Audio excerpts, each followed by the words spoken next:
ओंकाराय नमो नमः। अविरक्षगुणगात्रक्षाय सकलभूतलमलकलङ्का निरूपाश्रीतीर्थ सरस्वती हरतमृतनाम् अज्ञानवृन्दानां ज्ञानामृतशलाकया चक्षुरुन्मिलितं तस्मै श्रीगुरुवे नमः। परमगुरुवे नमः। परमपराचार्य गुरुवे नमः। सकलकलसिद्धं प्रियान्तं परिवर्धकं धर्मसम्बन्धकं भव्यजनतीबोधकारकं पुण्यप्रकाशकं पापनाशकं शास्त्रं श्रीसमयसारणामयं तस्मै श्रीसर्वज्ञदेव तदस्तुगान्धरदेव भक्तिगान्धरदेव विश्वेशां वचनं सारमासाद्याचार्य कुन्दकुन्दाचार्य विरचितां सावधानतया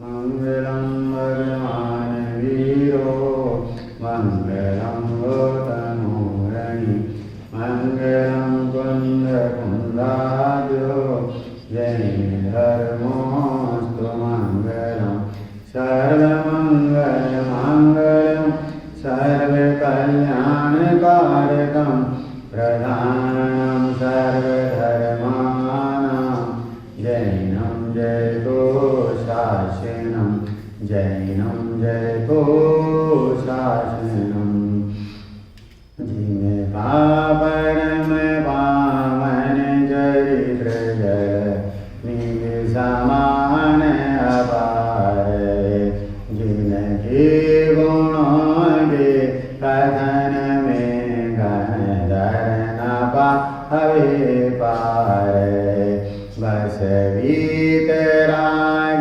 विज्ञान नहीं जिनके कथन का सार पूर्ण सर्वदर्शी सन्मति को वंदना शतवार वंदना शतवार वंदे तो सबसिद्धे ध्रुवचरमणो वमङ्गलिं पते वोच्छामि समय पावो मीनमो सुधकेवले गणितं नमः समय साराय स्वानुभूत्या चकासते चित्स्वभावाय भावाय सर्वभावान्तरश्री बोलिए वितरागी देव सद्गुरु धर्म की 10 लक्षण महापर्व की आत्मा की परि उपासना करने के महान मंगलकारी पर्युषण पर्वराज हैं। इन पर्वराज के पावन प्रसंग पर हमारे सम्मुख ग्रंथादिराज समय सार है और ग्रंथादिराज समय सार जी के माध्यम से कलिकाल सर्वज्ञ कुंदाचार्य देव हमें अपनी जीवराज को जानने की पावन प्रेरणा दे रहे हैं। यह महान ग्रंथ आगमों का भी आगम है। इसमें लाखों शास्त्रों का सार विद्यमान है। ये साधकों की कामधेनु है। ये जैन धर्म का आधार स्तंभ है। यह ग्रंथादिराज 6ठी 7वीं गुणस्थान में झूलते हुए दिगंबर संत महामुनिराजों के आत्मानुभव से निकला हुआ है। इसलिए इसकी हर गाथा हमें स्वसंवेदन आत्मानुभव की पावन प्रेरणा देती है कि कार्य की सिद्धि होगी, प्रयोजन की सिद्धि होगी, वह स्वसंवेदन आत्मानुभव से ही उस जीवराज को जानते हुए, ज्ञायक स्वरूपी भगवान आत्मा को जानते हुए जब परिणति में पर्याय में अनुभूति होगी, स्वसंवेदन होगा, बस उस अनुभूति का नाम धर्म है, उस अनुभूति का नाम सुख है। ऐसी सुख की प्राप्ति के लिए, धर्म की प्राप्ति के लिए यहाँ इस महान समय सार ग्रंथ तो समय सार है, किंतु समय का सार तो निर्ग्रंथ स्वरूप भगवान आत्मा होता है। यहाँ अमृतचंद्राचार्य देव ने मंगल के लिए प्रथम अपने इष्ट देव को नमस्कार किया, भाव नमस्कार किया और द्रव्य नमस्कार किया। भाव नमस्कार और द्रव्य नमस्कार करते हुए समय शब्द की व्याख्या की कि समय अर्थात जीव नामक पदार्थ। कल अपन ने समय शब्द की व्याख्या विस्तार से की थी।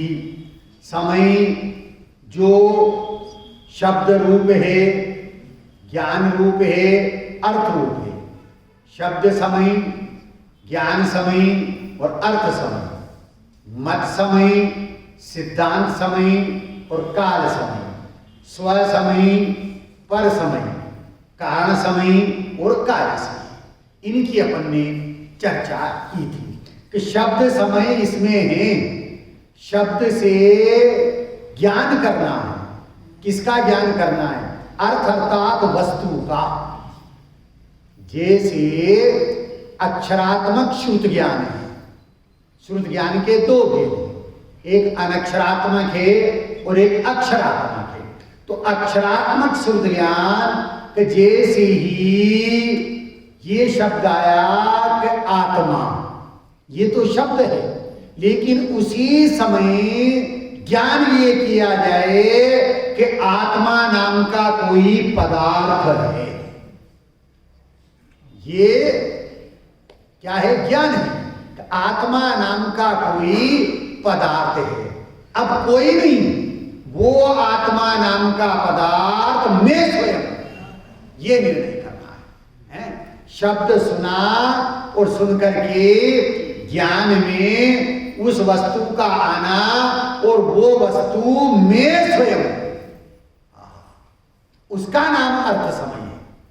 मत समय, सिद्धांत समय, काल समय, फिर स्व समय और पर समय। गाथा नंबर 2 में स्व समय पर समय का विवेचन किया है कि जो अपने दर्शन ज्ञान चारित स्वरूप में स्थित है वो स्व समय है, और इसको छोड़ करके जो रागादिक में है, पर में स्थित है, वो पर समय है। पूज्य गुरुदेव श्री कहते थे कि कारण समय और कार्य समय।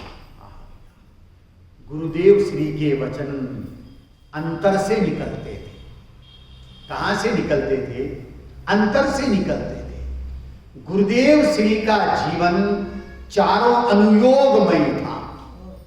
उनका जीवन चारों अनुयोगमयी था। वो स्वयं प्रथमानुयोग थे। परिणति में उनके चरणानुयोग था, ज्ञान में जिनके करणानुयोग था और दृष्टि में जिनके द्रव्यानुयोग था। क्या कहते हैं कि चारों अनुयोगमयी उनका जीवन था। वाणी में स्यादवाद, वाणी में स्यादवाद, ज्ञान में सिद्धांत, परिणति में अहिंसा और दृष्टि में ज्ञायक स्वरूपी भगवान आत्मा था। उनका जीवन अपूर्व था भैया। वो गुरुदेव श्री क्या कहते हैं कि कारण समय और कार्य समय, जैसे नियम सार की गाथा नंबर 3 में कारण नियम और कार्य नियम सिद्ध किया है, ऐसे ही गुरुदेव श्री ने कारण समय और कार्य समय, कि वो कारण समय क्या है कि सहज परम पाणिनिक भाव ज्ञायक स्वरूपी भगवान आत्मा, वो कारण समय है।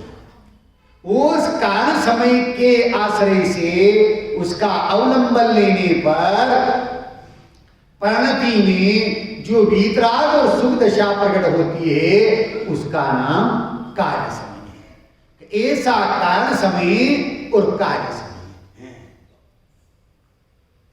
यहां समय शब्द का अर्थ किया है जीव नामक पदार्थ। क्या अर्थ किया है? जीव नामक पदार्थ। कि जीव नामक पदार्थ तो अनंत है, जीव अनंत है, पुद्गल अनंता अनंत है, धर्म धर्म आकाश एक है और काल असंख्यात है। लेकिन ये जो जीव नामक पदार्थ अनंत है, इन अनंत से मेरे प्रयोजन की सिद्धि होने वाली नहीं है। इस अनंत से मेरे प्रयोजन की सिद्धि होने वाली नहीं है। मेरे प्रयोजन की सिद्धि तो इस समय अर्थात जीव नामक पदार्थ में भी सार अर्थात उपाधि, सार अर्थात आश्रय करने लायक, सार अर्थात ग्रहण करने लायक। ध्यान से सुनना भैया, जिस प्रकार से लौकिक में दूध को गर्म किया जाता है और दूध को गर्म करते हुए उसे ठंडा करते हैं और फिर उसमें जामन डालते हैं। जामन डाल करके जब उसका दही बन जाता है, उस दही को बिलोया जाता है। हमारे इधर ग्रामीण क्षेत्रों में जो है बड़े बड़े मटकों में महिलाएं जो है उस दही को लेकर के और मथनी होती थी, उससे जो है मथती, उसको मथा जाता है और मथने पर उसमें से मक्खन निकलता है और मक्खन को जब फिर तपाया जाता है तो उसमें से फिर क्या निकलता है? घी निकलता है। क्या निकलता है? घी निकलता है। वो घी ग्रहण करने लायक है, लेकिन जैसे ही उस घर में महिला के द्वारा उस रवाई से जब मथा जाता था और धमड़क धमड़क की आवाज आती थी तो मोहल्ले के बालक बालिकाएं, स्त्रियां बड़ी प्रसन्न होकर के उस घर में आती थी। किसके लिए? छाछ की प्राप्ति के लिए। काय के लिए? छाछ की प्राप्ति के लिए। क्या हमें फोकट में छाछ मिलेगी? गगन मंडप में गोवा बयानी वसुधा दूध जमाया, बिरला सो माखन को पाया, जगत छाछ भर आया। क्या करें? गुरुदेव श्री बोलते थे, गगन मंडप में गोवा बयानी वसुधा दूध जमाया, बिरला सो माखन को पाया, जगत छाछ जगतवासियों को फोकट में छाछ मिलती थी, इसलिए वो हर्षित होकर के आते थे और लोटा भर भर के जो है वो महिलाओं को छाछ देती थी। बहन जी, वो छाछ रखने लायक है कि नहीं है? उसके लिए नहीं है, उसके लिए तो रखने लायक घृत है, घी है, वो उपादेय है। उसी प्रकार से आचार्य देव यहाँ ये कहते हैं, आत्मा रूपी दूध को क्या करना है? आत्मा रूपी दूध को भेद विज्ञान की मथनी से मथना। क्या कह रही? आत्मा रूपी दूध को भेद विज्ञान रूपी मथनी से मथना, नयों की मथनी से उसे मथना, शुद्धोपयोग रूपी अग्नि पर उसे तपाना, शुद्धोपयोग रूपी अग्नि पर उसे तपाना। तो परिणति में वीतराग का रूपी, सुख रूपी, धर्म रूपी, रत्नत्रय मोक्ष मार्ग रूपी धृत की प्राप्ति होगी। वही हमारे लिए सारभूत है, वही हमारे लिए प्रयोजन भूत है कि इस आत्मा रूपी दूध को शुद्धोपयोग रूपी अग्नि पर तपाना, नयों की मथनी से मथना। और जब नयों की मथनी से मथा जाता है तो वीतराग का सुख मोक्ष मार्ग रत्न रूपी धृत की प्राप्ति होती है। बस वही हमारे लिए प्रयोजन होते। उसी प्रकार से यहाँ क्या कह रहे हैं कि ऐसे जीव नामक पदार्थ में जो सार है, आश्रय करने लायक है, ग्रहण करने लायक है, उपादेय है, वह कौन है? मैं कौन हूं? जोर से बोलिए, मैं कौन हूं? हाँ, मैं कौन हूं? मैं कौन हूं? ज्ञायक स्वरूपी भगवान आत्मा हो गया। जिनवाणी कैसी होना चाहिए? जिनवाणी कैसी होना चाहिए? और तीसरा बोल क्या है? अपेक्षा को समझना। किस अपेक्षा से चर्चा चल रही? यहां कह रहे हैं समय अर्थात तीन लोग तीन काल के जीवे जी नामक पदार्थ है, परंतु जीव में भी सारभूत आश्रय करने लायक, उपाधि ग्रहण करने लायक क्या है? जीव तो अनंत है, लेकिन मेरा ज्ञान स्वभावी त्रिकाली ध्रुव भगवान आत्मा, परम पारमिक भाव स्वरूप भगवान आत्मा है, वो मेरे लिए सारभूत है। प्रश्न पूछ रहा हूं, हैं? द्रव्य कितने हैं? बोलो इधर से। द्रव्य कितने होते हैं? 6 होते हैं। बहुत बढ़िया। तत्व कितने हैं? 7 हैं। लोक कितने हैं? लोक कितने हैं? 3 हैं। पदार्थ कितने हैं? पदार्थ 9 हैं। जीव के भाव कितने हैं? 5 हैं। और विस्तार करें तो 53 हैं। लेकिन आचार्य देव क्या कहते हैं? ये सब तो जान लिया आपने, लेकिन धर्मदास जी शुल्लक जी हुए हैं, सम्यक ज्ञान दीपिका के रचनाकार, स्वानुभव मनन जिनवाणी के रचनाकार, और जो हमारे क्षेत्र में हुए हैं, पाटन, झालरा पाटन का नाम आपने सुना हो, तो उन्होंने सैकड़ों उपवास या हजारों उपवास किए। एक दिन एकासन, एक दिन उपवास, सारी संपत्ति को दान में दे दिया, तीर्थ यात्राएं करी, लेकिन गुरु से पूछा कि गुरुदेव मुझे धर्म नहीं मिला है, मुझे धर्म चाहिए। तो उनके गुरु बोले अंधा है। क्या कहा डॉक्टर साहब?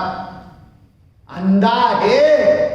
बस इतना सा सुनते ही विचार किया, कहो मेरे तो 2 आंखें हैं, फिर मेरे को गुरु अंधा क्यों कह रहे हैं? मेरे तो 2 आंखें हैं, फिर गुरु मेरे को अंधा क्यों कह रहे हैं? बस विचार किया, और विचार करते हुए गुरु के निमित्त से, तो भैया द्रव्य 6 नहीं, द्रव्य तो 1 है, तत्व 7 नहीं, तत्व तो वो 1 8वां तत्व, वो ज्ञायक स्वरूपी भगवान आत्मा में हूं। पदार्थ 9 नहीं, पदार्थ तो 1 है। लोक 3 नहीं, लोक तो 1 है। असंख्यात प्रदेशी चेतन चिंतामणिमयी अद्भुत मेरा महल है। ध्यान से सुनना। असंख्यात प्रदेशी चेतन चिंतामणिमयी अद्भुत मेरा महल है। सामान्य आदि गुणों की जिसमें अभेद प्राचीरें बनी हुई है, ज्ञान दर्शन चारित्र के जिसमें अद्भुत झरोके लगे हुए हैं, ऐसे अद्भुत महल में ज्ञान रूपी शैया पर श्रद्धा रूपी पट्ट महिषी के साथ जब मैं विश्राम करता हूं, तो स्वानुभूति रूपी सौख्य को प्राप्त करता हूं। और ऐसे अद्भुत महल में देव शास्त्र गुरु मेरे सहायक अर्थात रक्षक है। वो लोग कहां हैं? वो मैं स्वयं। असंख्यात प्रदेशी चेतन चिंतामणिमयी अद्भुत वो मेरा महल है। वो निज लोक हमारा वासा हो, शोकांत बने फिर हमको क्या। कौन सा लोक? 3 लोक नहीं, वो चैतन्य लोक, वो 1 लोक है। भाव 5 नहीं है, भाव कितना है? एक है।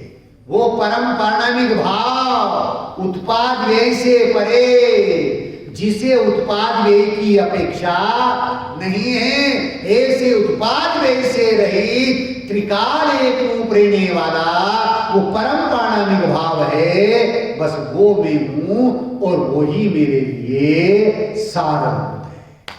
समय का सार वो है भैया, है? यह है द्रव्यान योग का एक्ट। ध्यान से सुनना भैया, समझने की कोशिश करना। यह है द्रव्यान योग का एक्ट। ज्ञानी ही पाता है भेद विज्ञान की टेक्ट।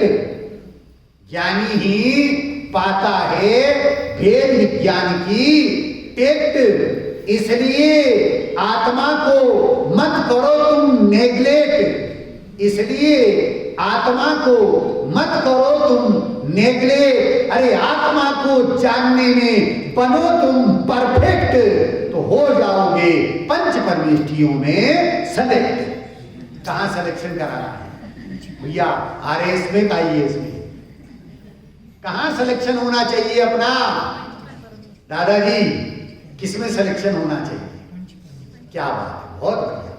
पंच परमेष्ठियों में। अरे पंच परमेष्ठियों में हमारा सिलेक्शन होवे, इसके लिए आचार्य देव ये कह रहे हैं, ये है द्रव्यान योग का एक्ट। ज्ञानी ही पाता है भेद विज्ञान की टेक्ट। इसलिए आत्मा को मत करो तुम नेग्लेक्ट। आत्मा को जानने में बनो तुम परफेक्ट, तो हो जाओगे पंच परमेष्ठियों में सेलेक्ट। यह अपना सिलेक्शन वहां करवाना है, उसमें हमारा सिलेक्शन हुए। इसलिए आचार्य देव कहते हैं जीव नामक पदार्थ में सार आश्रयभूत ग्रहण करने लायक उपादेय वो ज्ञायक स्वरूपी भगवान आत्मा है। वो कारण परमात्मा है। उस कारण परमात्मा को यहाँ उपादेय सिद्ध कर रहे हैं। और जब उसका आश्रय अवलंबन लिया जाता है तो परिणति में, पर्याय में कार्य परमात्मपना प्रकट हो जाता है। क्या प्रकट हो जाता है? कार्य परमात्मपना। वो कार्य परमात्मपना जाएगा कहां? क्या कह रहे गुरुदेव श्री? क्या कहते थे? हो परमात्मा तो भी परमात्मा, सब परमात्मा कहे इमन की करो। हो परमात्मा तो भी परमात्मा, सब परमात्मा कहे इमन की करो। कारण परमात्मा ध्या दृष्टि मोक्षी होके गयो। अरे कारण परमात्मा ध्या दृष्टि मोक्षी होके गयो। कार्य परमात्मा होवे गोयो नक्की होयो। कार्य परमात्मा होवे गोयो नक्की होयो। बोलो बोलो अब बोलो सब मिल कर बोलो। अरे बोलो बोलो अब बोलो सब मिल कर बोलो। कौन कहे यार ऐसे ऐसो गुरु चलो गए। कौन कहे यार ऐसे ऐसो गुरु चलो गए। ऐसे सदगुरु के चरणों में सिर झुकाऊंगा। अरे ऐसे सदगुरु के चरणों में सिर झुकाऊंगा। जन्म जन्म तक गायक गुण तेरे गाऊंगा। जन्म जन्म तक गायक गुण तेरे गाऊंगा। जन्म जन्म तक गायक गुण तेरे गाऊंगा। क्या कहते हैं वो गुरुदेव श्री है? हूं कारण परमात्मा छू हेम नक्की का। हूं कारण परमात्मा छू हेम निर्णय का। हूं कारण परमात्मा छू हेम अनुभव। वो सारभूत है, वो आश्रय करने लायक है भैया। जीव नामक जो अनंत जीव पदार्थ है वो सार रूप नहीं है, वो आश्रय करने लायक नहीं है, वो उपादेय नहीं है। सारभूत आश्रय करने लायक वो कारण परमात्मा है भैया। वो परम पारणामिक भाव है। अब वो परम पारणामिक भाव कैसा है? कहते हैं भैया अभी वर्तमान में असमान जाति द्रव्य पर्याय रूप अवस्था है। कौन सी है? असमान जाति पर्याय रूप अवस्था। ये पुद्गल शरीर इसका संयोग है और इसमें भगवान आत्मा विद्यमान है। कौन विद्यमान है? इसमें भगवान आत्मा विद्यमान है। देह देवल मेरे पर देह से जो भिन्न है, हे राग जिसमें किंतु जो उस राग से भी अन्य है, गुण भेद से भी भिन्न है, पर्याय से भी पार, बस साधकों की साधना का एक ही आधार है। क्या कह रहे हैं दिगंबर संत मुनिराज? द्रव्य कर्म, भाव कर्म और नो कर्म रही। क्या कह रहे हैं? जीव नामक पदार्थ में जो साथ आश्रय करने लायक, उपाधि ग्रहण करने लायक, तो परिचय उसका कराना था ना। द्रव्य कर्म, भाव कर्म, नो कर्म का परिचय क्यों करा रहे हैं? क्यों कह रहे हैं? जीवों को अनादि से इसका परिचय है। प्राप्त पर्याय में तन्मयता है। प्राप्त पर्याय में तन्मयता है। इस पर्याय का परिचय है, ज्ञायक स्वरूपी भगवान आत्मा का परिचय नहीं है। तो यहां व्यवहार में से, संयोग की अपेक्षा से, निमित्त की अपेक्षा से कथन करते हुए यह कह रहे हैं कि द्रव्य कर्म, भाव कर्म और नो कर्म रहित। क्या कह रहे हैं? जीव की अनादि से प्राप्त पर्याय में तन्मयता है। ये है सो मैं हूं और यह मेरी है। सच बताना दादाजी, अपने आप को अपन ने क्या मान रखा है? मैं मनुष्य हूं, ये मान रखा ना है। मैं पिता हूं, इधर से बहन जी अपन ने क्या मान रखा अपने आप को? मैं स्त्री हूं, है, मैं किसी की माता हूं, मैं किसी की पत्नी हूं, मैं किसी की बहन हूं, है, ये अपने आप को मान रखा है। ये प्राप्त पर्याय की तन्मयता है। क्या कह रहे हैं? पर्यायों से पार देख ले आप स्वयं भगवान। एक अचंबा जग में देखा, आप स्वयं हैरान रे, और पर्यायों से पार देख ले आप स्वयं भगवान है। लेकिन उस भगवान का ख्याल नहीं है, उस कारण परमात्मा की दृष्टि नहीं है। यहां तो प्राप्त पर्याय में तन्मयता है, इसलिए आचार्य देव इसकी तरफ से परिचय देते हैं, यहां से बात को उठाते हैं। प्रथमान योग में आता है, राजा अरिक्ष हुए। राजा अरिक्ष ने कीर्तिधर अवधि ज्ञानी मुनिराज से अपना भव पूछा कि मेरा अगला भव क्या होगा। कीर्तिधर अवधि ज्ञानी मुनिराज ने उस राजा अरिक्ष से कहा, राजन तुम्हारा अगला भव बहुत बुरा होने वाला है। प्रभु बुरा होने वाला है? कहा कैसा होने वाला है आप बताइए। कि वज्र गिरेगी और वज्र के गिरने से तुम्हारा मरण होगा और मरकर के तुम्हारे महलों के संडास में ही विष्ठा के कीड़े बनोगे। क्या बनोगे? तुम्हारे महलों में संडास में विष्ठा के कीड़े बनोगे। दिगंबर संत मुनिराज के वचन अफर होते, वो फिरते नहीं हैं। अब राजा अरिक्ष ने अपने पुत्र से कहा, बेटा दिगंबर संत मुनिराजों के वचन झूठे नहीं होते। मेरा वज्र गिरने से मरण होगा, मर करके मैं अपने महलों में संडास में ही विष्ठा का कीड़ा बनूंगा। तू जितना जल्दी हो सके वहां से मुझे मुक्त कर देना। समय चलता रहा, वज्र गिरा, राजा ऋक्ष का मरण हुआ, मर करके उसी के मेलों के संडास में विष्ठा का कीड़ा बन गया। अब उसका लड़का जाता है और उस विष्ठा में से उस कीड़े को मुक्त करना चाहता है। बहन जी, वो कीड़ा अंदर घुसता है। कहां घुसता है? किस जगह घुसता है? विष्ठा में। निकलना नहीं चाहता। क्यों नहीं निकलना चाहता है? ये है प्राप्त पर्याय की तन्मयता है। हम मनुष्य गति में आ गए हैं। हमने अपने आप को क्या मान लिया? मनुष्य मान लिया। मर करके देव में उत्पन्न हो गए, अपने आप को देव मान लिया। तिर्यंश में उत्पन्न हो गए, तिर्यंश मान लिया। और मर करके नरक में चले गए, अपने आप को क्या मान लिया? ये प्राप्त पर्याय की तन्मयता है। ज्ञानी ये कह रहे हैं, आचार्य देव ये कह रहे हैं, अरे पर्यायों से पार देख ले आप स्वयं भगवान है। राजा ऋषि को क्या करना चाहिए था? सुधर्म जी, मुनिराज के वचन सुन करके क्या करना चाहिए था? है? संसार दे भोगों से विरक्त होकर के,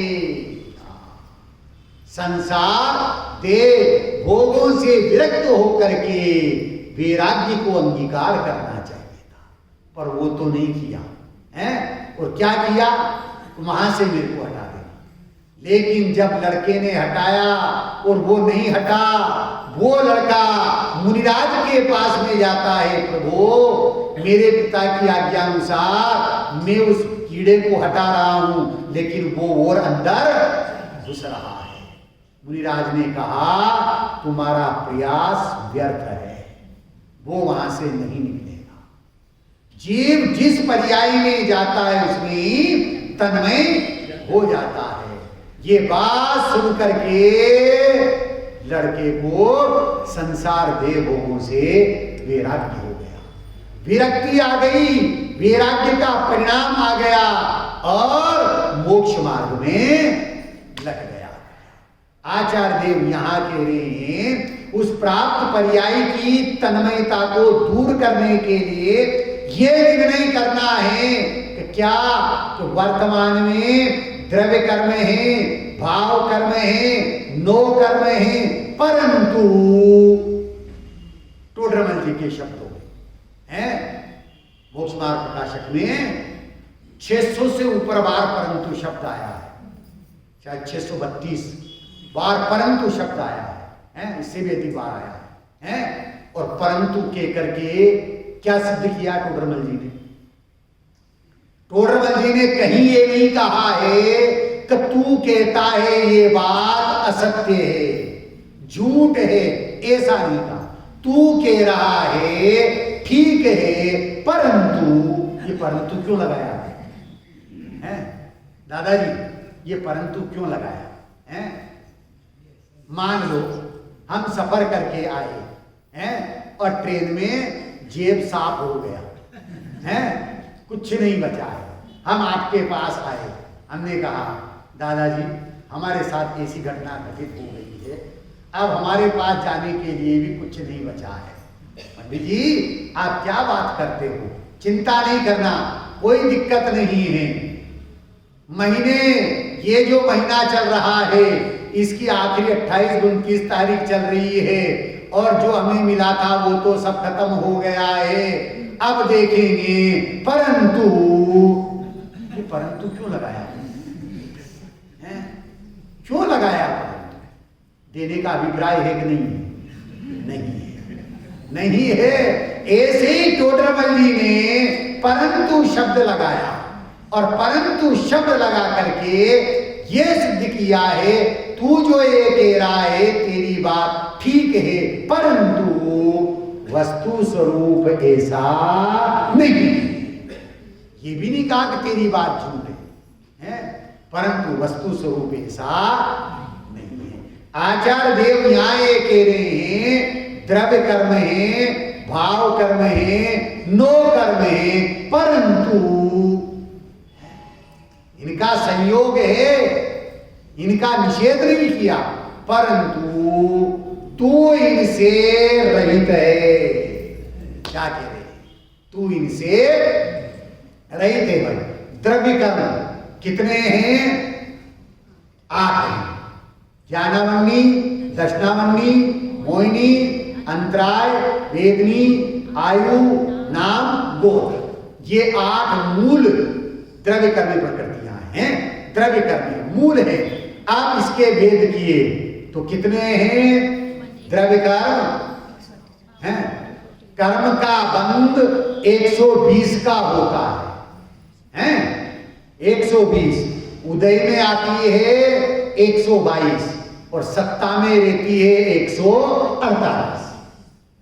कर्णान योग क्या कहता है? बंद होता है 120 का, उदय में आती है 122 और सत्ता में रहती है 148। तो कर्म कितने हो गए? द्रव्य कर्म 148। लेकिन उनके 2 भेद करें, द्रव्य और भाव रूप से, तो कर्म कितने हो गए? 296। कितने हो गए? 296।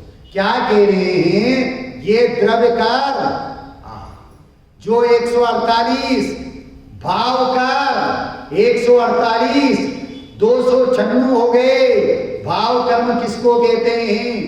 किसका नाम भाव कर्म है? द्रव्य कर्म तो बता दिए 8 कर्म ज्ञानावरणादि कर्म हैं, 148 हैं। लेकिन भाव कर्म किसको कहते हैं? जोर से बोलो तो। भाव कर्म बहुत बढ़िया। ये राग द्वेष मोह के परिणाम हैं। द्रव्य कर्म का उदय और द्रव्य कर्म के उदय से हमारी परिणति में होने वाले जो विभाव भाव रागादिक परिणाम, उनको कहते हैं भाव कर्म। ये भाव कर्म है। यो भाव कर्म या भाव मरण सदियों से करता आया। फिर कहते हैं नो कर्म। नो कर्म किसको कहते हैं? कि शरीर आदि, ये तो संक्षिप्त में है। विस्तार से क्या कहते हैं? पुण्य और पाप के उदय में जो जो अनुकूल प्रतिकूल संयोग मिलते हैं वो सब नो कर्म है। पुनः ध्यान से सुनना है। पुण्य और पाप के उदय से जो जो अनुकूल और प्रतिकूल संयोग मिलते हैं वो सब क्या है? नो कर्म है। जिन जिन के निमित्त से रागाधिक उत्पन्न होते हैं वो सब नो कर्म है। अब ध्यान से सुनना, जवाब देना है। घर के निमित्त से राग उत्पन्न होता है। घर क्या है? नो कर्म है। घर क्या है?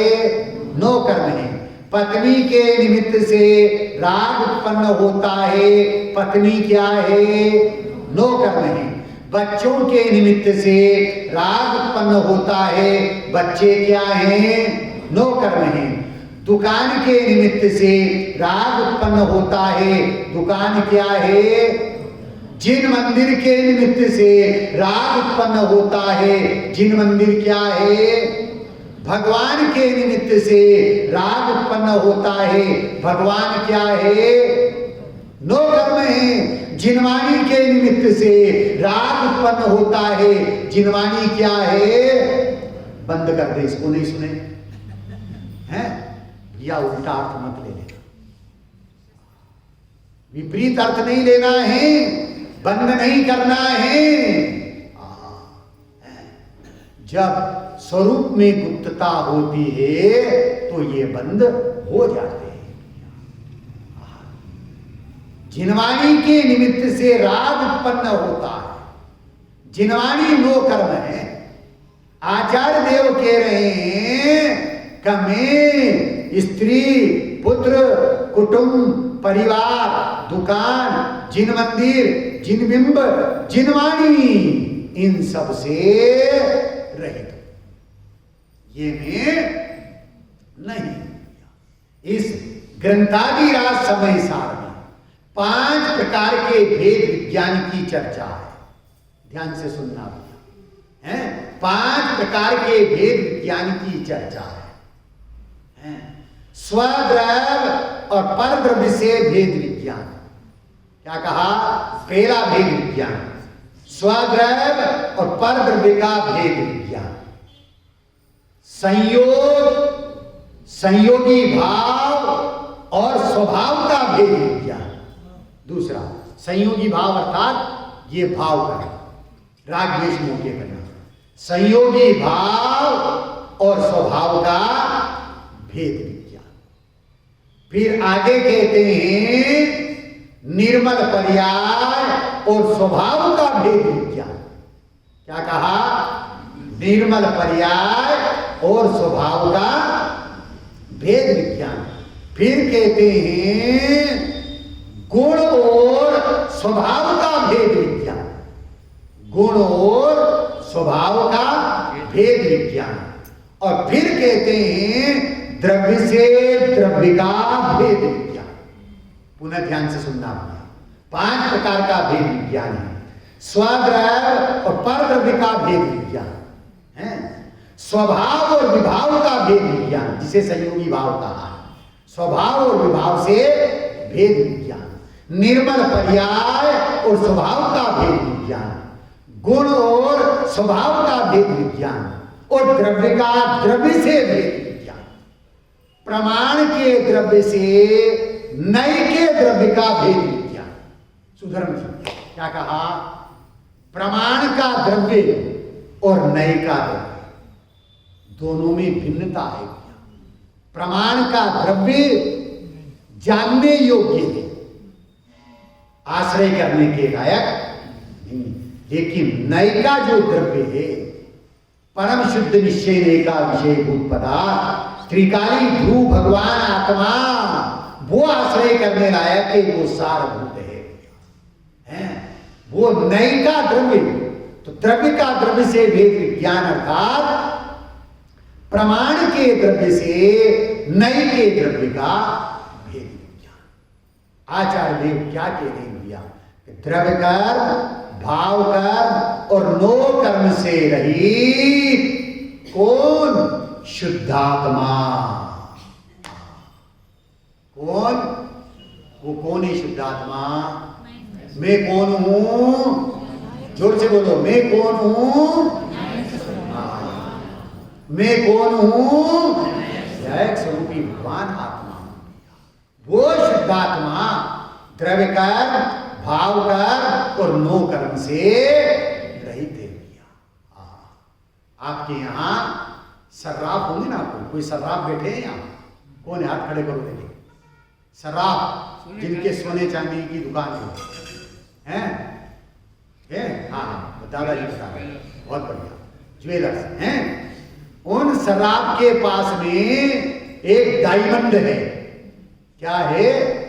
डायमंड है, रत्न है, हीरा है, और उस रत्न को, उस हीरे को उन्होंने फटे कपड़े में बांध करके गुसल खाने में रख रखा है। संभव है ये? भाई साहब, रत्न को कहाँ रखते हैं? हाँ, क्या बात है, तिजोरी में रखते हैं। और तिजोरी में भी काई की डिबिया, सोने की डिबिया, और सोने की डिबिया में भी मखमल का कपड़ा, और मखमल के कपड़े में वो डायमंड है। मखमल के कपड़े में डायमंड को रखा, सोने की डिबिया में बंद किया, सोने की डिबिया को तिजोरी में रखा और तिजोरी में लॉक कर दिया। और लॉक करके चाबी कहाँ है? गुसल खाने में कि कमर में? यहाँ, वो चाबी यहाँ है। अब वो सर्राफ भाई यहाँ बेलगाम से कुछ महीने के लिए फॉरेन चले गए। फॉरेन गए, दादाजी सही बताना, वहां जहां फॉरेन है लंदन में, उन लंदन में से उन्हें क्या नजर आ रहा है? वो तो बेलगाम की तिजोरी में पड़ा है। क्या नजर आ रहा है? हैं? माता जी, तिजोरी नजर आ रही है? हैं? सोने की डिबिया नजर आ रही है? मखमल का कपड़ा नजर आ रहा है? हैं? क्या नजर आ रहा दादाजी? डायमंड, वो हीरा नजर आ रहा है। तिजोरी नजर नहीं आ रही, सोने की डिबिया नजर नहीं आ रही, मखमल का कपड़ा नजर नहीं आ रहा, वो डायमंड नजर आ रहा है। ऐसे ही आचार्य देव यहां ये कह रहे हैं, अरे द्रव्य कर्म रूपी तिजोरी है। कौन सी तिजोरी है? द्रव्य कर्म रूपी तिजोरी है। नो कर्म रूपी सोने की डिबिया है। भाव कर्म रूपी मखमल का कपड़ा है। उस द्रव्य कर्म रूपी तिजोरी में, नो कर्म रूपी सोने की डिबिया में, भाव कर्म रूपी मखमल के कपड़े में कौन सा रत्न रखा हुआ है? चैतन्य रत्न रखा हुआ है। कौन सा रत्न है? चैतन्य रत्न है भैया, है। जब एक रतन अनमोल है तो रत्ना करके सा होगा, जिसकी चर्चा ही है सुंदर वो कितना सुंदर होगा, वो कितना सुंदर होगा। भैया अभी तो चर्चा चल रही है, चर्चा में आनंद आ रहा है, चर्चा में आनंद आ रहा है, तो भैया चर्या करो ना, चर्चा बंद कर दो। उसकी चर्चा इतनी सुंदर है तो वो चैतन्य रत्नाकर कितना सुंदर होगा, कितना अद्भुत होगा, कितना महान होगा। धारणा ज्ञान में जिनके वो चैतन्य रत्न बस जाता है, ऐसे ज्ञानी धर्मी जीवों को द्रव्य कर्म, भाव कर्म और नो कर्म से रही वो शुद्धात्मा, ज्ञायक स्वरूपी भगवान आत्मा नजर आता है, दिखाई देता है। अन्य नजर नहीं आता। द्रव्य कर्म, भाव कर्म, नो कर्म नजर नहीं आते। इनसे रहित जो शुद्धात्मा है, वो शुद्धात्मा ज्ञायक स्वरूपी भगवान आत्मा वो नजर आता है। किसको नजर आता है? किसको नजर आता है? ज्ञानी को। कौन से ज्ञानी को? जिनकी स्वभाव दृष्टि हुई है उन ज्ञानी, जिनकी स्वभाव दृष्टि हुई है उन ज्ञानियों को वो चेतन रत्न ज्ञायक स्वरूपी भगवान आत्मा अपना स्वयं तो नजर आता ही है, परंतु उपयोग की बहिर्मुख दशा में भी त्रिकालवर्ती जीव भगवान आत्मा नजर आते हैं। क्या सिद्ध कर रहे हैं आचार्य? तो हो निजातम का विश्वास, उसको श्रद्धावान कहा जाता है। ज्ञान सच्चे को ही सम्यक ज्ञान कहा जाता है। अमल सच्चा हो तो चारित्रवान कहा जाता है। और जिस घड़ी इन तीनों की परिपूर्णता हो जाती है, उस घड़ी को ये इंसान भगवान कहा जाता है। उस घड़ी को ये इंसान भगवान कहा जाता है। दुख दर्द भरी आंखों को दुख दर्द से देखना सीखो। पहले हर गांव की मिट्टी में अरमान देखना सीखो। अरे पाषाण की प्रतिमाओं में भगवान देखने वालों, अरे पाषाण की प्रतिमाओं में भगवान देखने वालों, पहले हर इंसान में भगवान देखना सीखो। पहले हर इंसान में भगवान देखना सीखो। कुछ गुरुदेव श्री का मंत्र है,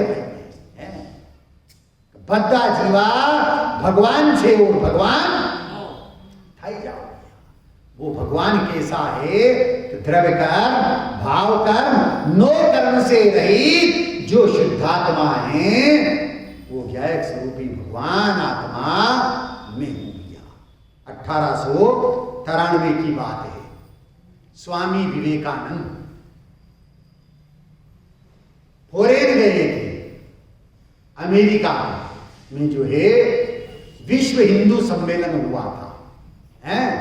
और वहां जो है हिंदू धर्म पर व्याख्यान देने के लिए स्वामी विवेकानंद वहां गए थे। और उन्होंने वहां हिंदू धर्म के ऊपर बहुत मार्मिक व्याख्यान दिया। एक पंक्ति ने उन्हें विश्व प्रसिद्ध बना दिया। मिथुन भाई, वो पहली पंक्ति है, वो पहली पंक्ति ये थी जिसने उनको विश्व प्रसिद्ध बना दिया कि पागल दुनिया जिसे मनुष्य कहती है, मैं तो उस भगवान का आराधक हूं, मैं तो उस भगवान का साधक हूं जिसे ये पागल दुनिया मनुष्य कहती है। इसका मतलब उन्होंने भी मनुष्य नहीं माना है। क्या माना है? भगवान माना है? भगवान माना है स्वभाव से कि ये आत्मा स्वभाव से ही भगवान है। इस एक पंक्ति ने उनको विश्व प्रसिद्ध बना दिया और उनके मार्मिक व्याख्यान से प्रभावित होकर के एक जोहरी उन्हें अपने घर भोजन का निमंत्रण देकर के ले गया और भोजन करने के पश्चात उस जोहरी ने जो है एक डायमंड रत्न जो है उनको भेंट में दिया। उन्होंने हाथ में लिया और लेकर के शिष्यों को दे दिया। शिष्यों ने हाथ में लिया और कहा, गुरुदेव इसमें बहुत पानी है। क्या कहा? इसमें बहुत पानी है। इसका मतलब इसकी बहुत कीमत है। स्वामी विवेकानंद कहते हैं इसकी कीमत नहीं है, ये कीमती नहीं है, इसको देखने वाली आंख कीमती है। क्या कहा? ये कीमती नहीं है, ये तो जड़ है, अचेतन है, पुद्गल है, लेकिन इसको देखने वाली आंख जिसने इसको देखा है वो आंख कीमती है। लेकिन आंख भी कीमती नहीं है। ध्यान से सुनना भैया, समझने की कोशिश करना। आंख भी कीमती नहीं है। आंख तो जड़ है, अचेतन है, पुद्गल है, त्रिविंद्री है। उसके निमित्त से देखने वाली जो ज्ञान की पर्याय है वो एक समय की ज्ञान की पर्याय कीमती है। परंतु पूज्य गुरुदेव श्री ये कहते थे, ध्यान से सुनना, एक समय की ज्ञान की पर्याय कीमती नहीं है। यह एक समय की ज्ञान की जो पर्याय जिस ज्ञान गुण की है वो ज्ञान गुण कीमती है। फिर कहते हैं कि भैया वो ज्ञान गुण भी कीमती नहीं है, वह तो एक ही गुण है। ऐसे ज्ञानादि सहित जो अनंत गुण है वो अनंत गुण कीमती है। फिर कहते हैं वो अनंत गुण भी कीमती नहीं है। अनंत गुणों का धारी, अनंत गुणों का अधिष्ठाता, अनंत गुणों का स्वामी वो ज्ञान स्वरूपी भगवान आत्मा कीमती है। और वो कौन है? वो मैं स्वयं। ऐसा बहुमूल्य, ऐसा कीमती पदार्थ मेरे पास विद्यमान है, वो मैं ही हूं। मेरे पास विद्यमान है कि मैं ही हूं, मैं ही हूं।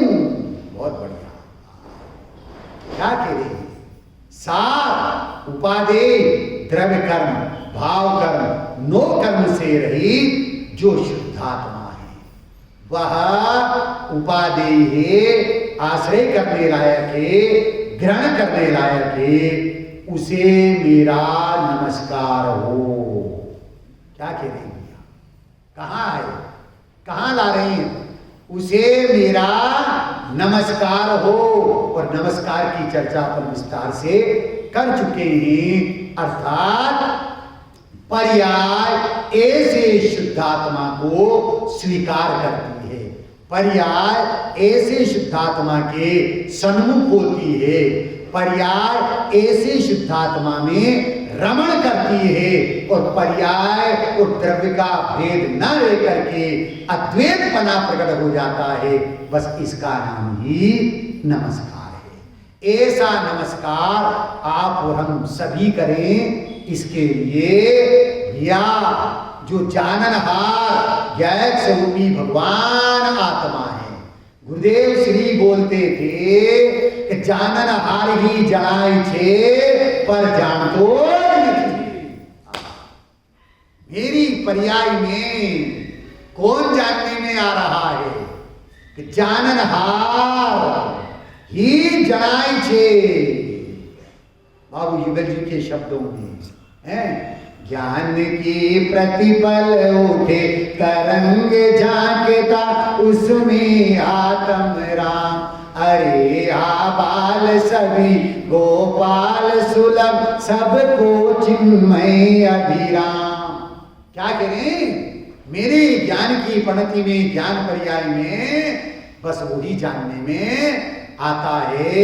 इसलिए मैं जाननहार हूं, मैं करनार नहीं। पहले मैं बोलूंगा फिर आप सभी बोलना, बिल्कुल एकाग्र होके भैया, सब ओर से उपयोग को हटा करके। हमें सम्यक दर्शन चाहिए ना, है चाहिए कि नहीं चाहिए? सम्यक दर्शन है, रत्नत्रय चाहिए कि नहीं चाहिए? है मोक्ष मार्ग चाहिए कि नहीं चाहिए? केवल ज्ञान चाहिए कि नहीं चाहिए? सिद्ध दशा चाहिए कि नहीं चाहिए? चाहने से ये पर्याय नहीं मिले, चाहने से ये पर्याय नहीं मिलेगी भैया। यहाँ क्या कह रही, पर्याय की आस को छोड़ करके, हैं त्रिकाली ध्रुव स्वभाव में हूं, बस ऐसा निर्णय कर, ऐसा ज्ञान कर, ऐसी अनुभूति कर, तो सम्यक दर्शन जाएगा कहाँ? रत्नत्रय जाएगा कहाँ? मोक्ष मार्ग जाएगा कहाँ? केवल ज्ञान जाएगा कहाँ? सिद्ध दशा जाएगी कहाँ? अरे केवल ज्ञान को आना हो तो आए, सिद्ध दशा को होना हो तो होए। मैं तो अभी वर्तमान में ही केवल ज्ञान स्वभावी हूं, सिद्ध स्वरूपी ही। ऐसा नहीं करना है, सब तरफ से उपयोग को हटा करके बोलना है भैया। जानने हार, जानने हार, मैं बस हूँ एक जानने हार, जानने हार,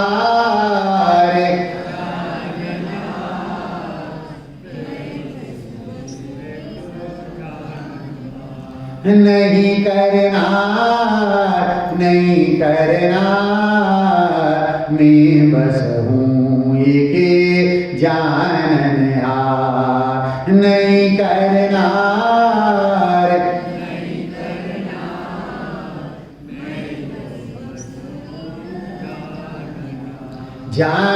जाननहार, जाननहार, मैं बस हूँ एक जाननहार, जानन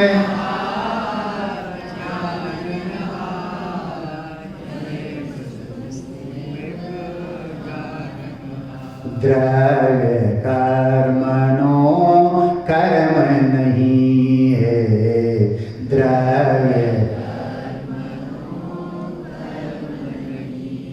राग द्वेष भाव कर्म नहीं है, राग द्वेष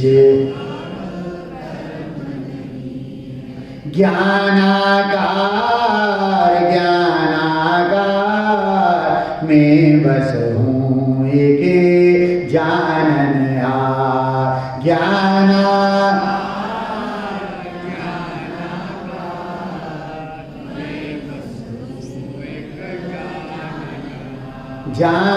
जाननहार, जाननहार, मैं बस हूँ एक जाननहार,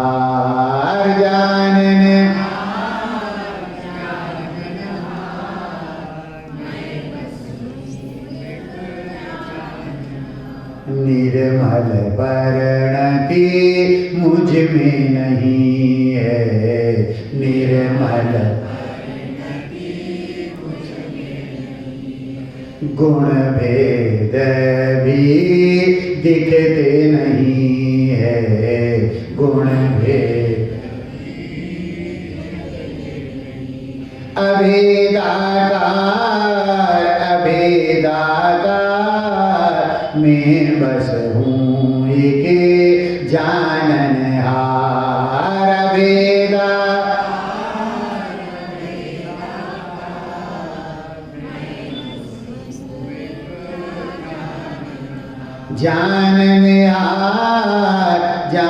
जाननिहार मैं बस हूँ एक जाननिहार जानने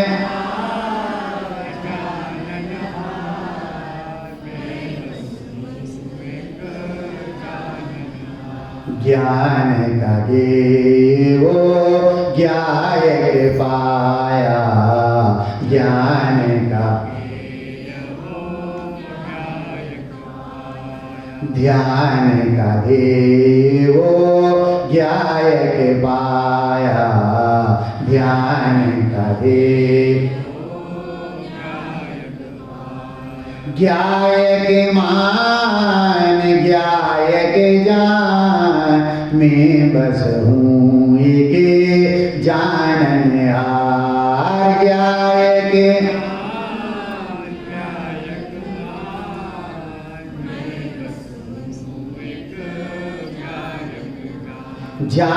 जाननिहार जाननिहार मैं बस हूँ एक जाननिहार जानने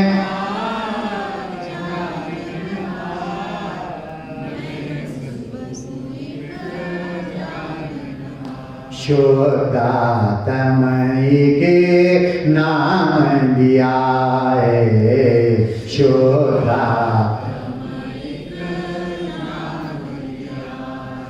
ज्ञाता दृष्टा काम दिया है ज्ञाता दृष्टा यह उपकार श्री गुरु का है यह उपकार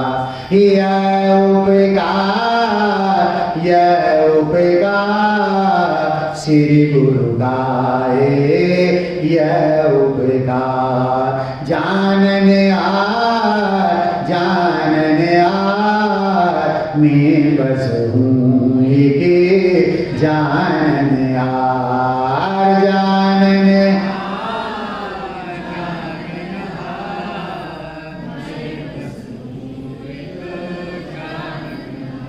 मैं बस हूँ एक जाननिहार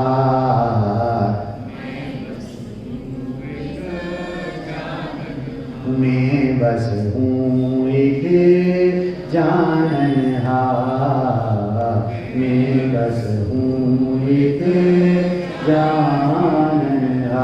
सभी जीव उस जाननहार स्वरूप ज्ञायक स्वरूपी भगवान आत्मा को अपनी दृष्टि का विषय बनाएं, श्रद्धा का श्रद्धेय बनाएं, ज्ञान का ध्येय बनाएं, ध्यान का ध्येय बनाएं, चारित्र की चर्या का विषय बना करके अपनी परिणति में वीतराग दशा को प्रकट करें, सुख दशा को प्रकट करें, मोक्ष दशा को प्रकट करें।